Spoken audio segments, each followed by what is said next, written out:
南美洲巴拉圭呢，有活动，你看有功夫道学院的，你看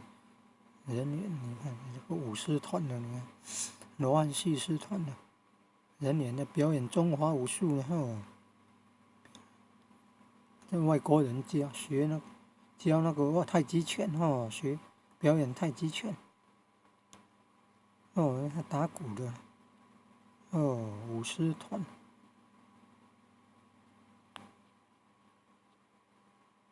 你看舞狮团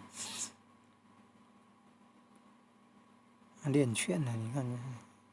打拳的打得不错，还会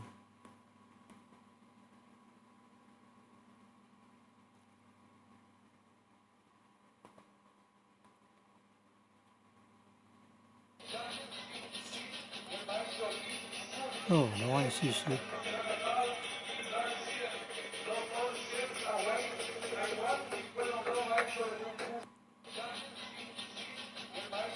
罗汉戏狮，优秀。颁奖市长颁奖给功夫道学院的蒋俊鹏老师，总院长是蒋清安理事长。他这个接受，左边是打太极拳的教授呢，右边呢是理事长的儿子呢，在功夫道学院呢教那个中华武术。你看这舞狮团的人员，你看合照。中华民国了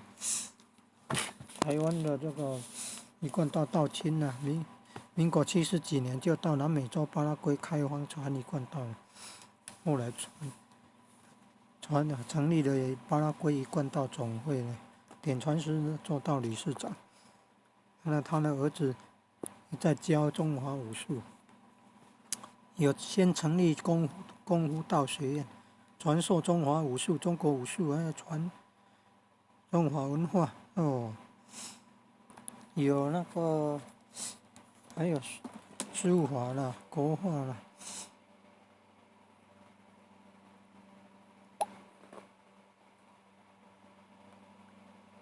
你看功夫道，功夫道学院的